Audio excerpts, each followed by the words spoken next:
Good morning, Texoma, and thanks for joining us. Well, it is officially December. When you think about December, a lot of times it's Christmas, and a big part of that tradition here in Wichita Falls is the Fantasy of Lights. Joining me now with all the details that you need to know, Jennifer May. She is the marketing assistant for Fantasy of Lights, and also Randy Cannavale. He is the coordinator of Fantasy of Lights. So it's been a lot of work, believe it or not. They don't just magically appear. Sorry, but a lot of work going on to get this all together. That's right. And we're going to share a little bit about that this morning. And this Friday, a big day. This Friday is Fantasy of Lights opening night. It's going to start at 6 p.m. That's this Friday, December 7th.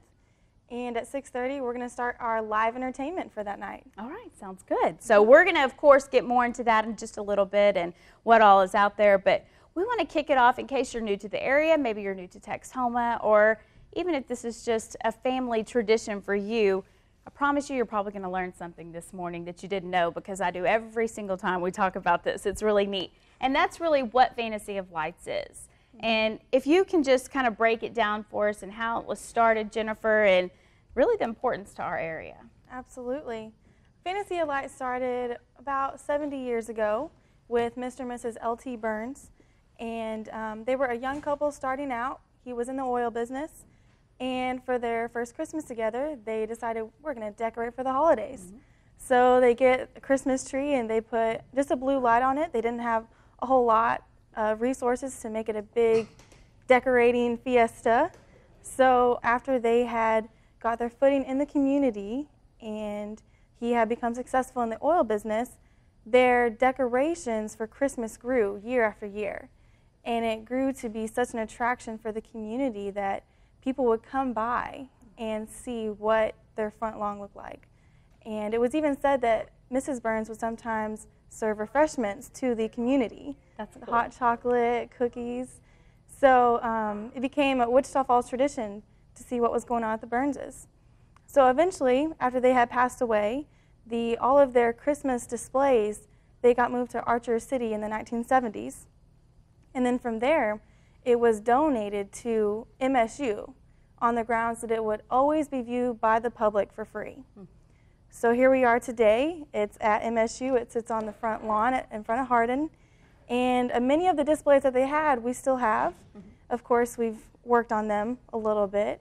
And it's still there. You can come by our opening night and you'll see it. Absolutely. And it's so neat to hear, because if you've grown up in the community, and like you said, it's been around for so long. Reedy, what's the year that it actually hit MSU's lawn? Do you know? 1973. 73. So for a lot of people, maybe your entire life, you've only seen it on MSU's lawn. And so you may think it's an MSU thing, but it's really not. It's neat to see the history, I think, and hear that again, of course, of how it all started by a family. So right here in our community. Can you just share maybe a little bit more of what it means to you? Have you gone out there a lot and checked it out year after year? Yes. Well, I'm not from Wichita Falls, but I came to MSU for school. And I remember my freshman year in the library studying for finals, because Fantasy of Lights opens about the time finals will be.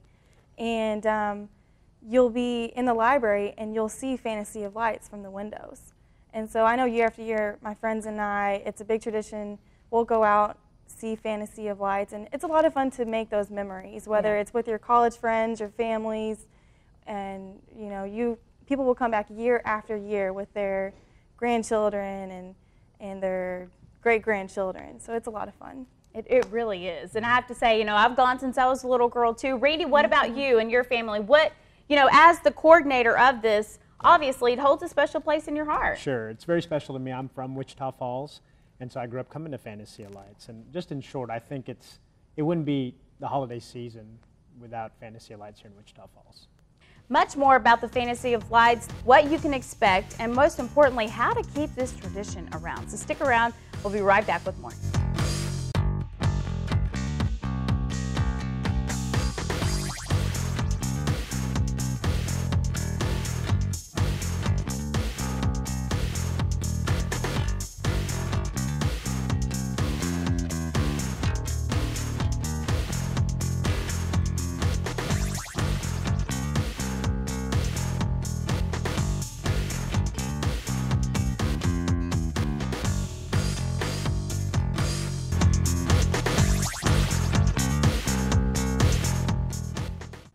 Welcome back to Inside Texoma. Once again, we are talking about the MSU Burns Fantasy of Lights, a big tradition here in Wichita Falls. Now we want to move into kind of the behind the scenes and really what makes this all happen, because it's not cheap to keep all those lights and all those displays running, correct? Right. There's a lot that goes on behind the scenes with Fantasy of Lights, and a lot of people don't realize that it probably takes at least $40,000 for us to operate it annually. Wow.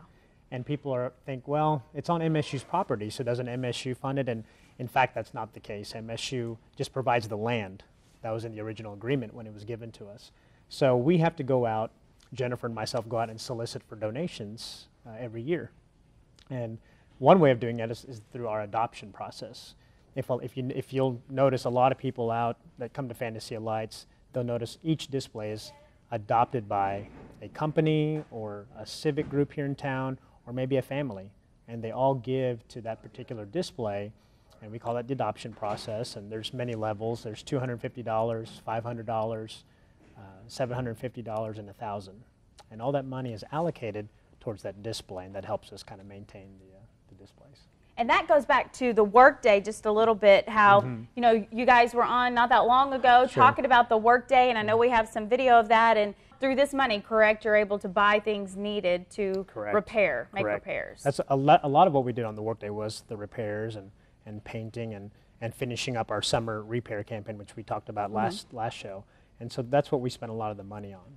But people can also donate through just the regular fund, just donations. They can give online. We get a lot of mail-in donations, because I think donating to Fantasy of Lights is kind of a tradition for a lot of people, because people have grown up through Fantasy of Lights. And then you can also give with our boot collections that are on site when we open. So a way to give back about something maybe you're passionate about. That's and right. give to something. Because the key here is that it has to remain free to the public. Right, so right. It's a nonprofit, so basically everything's privately given. Without this money, what would happen? I mean, would they be turned off? I think we would be struggling to keep Fantasy of Lights open every year. We would always be in the red, so to speak, for our budget. But because people are so wonderful here in Wichita Falls and the surrounding area, we've been able to keep it open. And hopefully, if funds permit, you know, we'll have something brand new next year as far as display. So it's only getting better and better. And that's good news. So it the tradition can continue on and grow, like you're saying. And I know that's something Mrs. Burns, I'm sure, would appreciate, you know, as hers grew from a single little bulb now to, or, you know, light now to lawns full. So very, very neat tradition. Talking a little bit about the boots, I want to go back to that, because that's going to be something people see when they go through with their families or they're walking around. The boots. What are the boots? The boot collection is actually organized by Mr. Roy Houston. He works here locally in town and has been involved with Fantasy of Lights for a long time. And he gets the fireman boots and has several of them ready for collections. And the collectors each night are usually a different business or organization. Channel 6, I know you guys help with that and are involved. So it's a good way to get everybody involved, the community involved through donations. And that's kind of our last push to get money in. And people just kind of drop their change in as they drive through Fantasy of Lights or are walking through. So it's a nice process. Absolutely. Yeah. And anything else you can add about the donations or the volunteering? I know this year it's a little late if you'd like to help sponsor. Maybe Cinderella's your favorite, or, you know, the little engine that could. I know I always like that one. But if there is something you'd like to help give, when do they need to start? I mean, do you start working on this come January again for the next year? Pretty much. This last year with the repair campaign, Jennifer and I started in March asking for the extra money for our repair list. So people you're not thinking Christmas in March. No. For us, it's already there. So we beat the whole Christmas in July thing. So, but we've been involved with it pretty early this year. And if people want to donate or get involved, just give me a call, 397-4786. I'll be happy to answer any questions. But another way for people to give is their time and their resources. We call those gift in kind. A lot of people can't give the cash, but they have a skilled trade, and they can help us make repairs. So that's another way to give. Market Street United here in Wichita Falls and on the border, they donated the food for our work days this year. So that's considered a gift in kind. They both gave over $500 worth of food. So we're talking a little over $1,000 for food. So it was really great. Sometimes that time too and those extra talents are much more than a check anyway. Absolutely. Absolutely. Well, we need to take another quick break. So stick around. We'll be right back with more.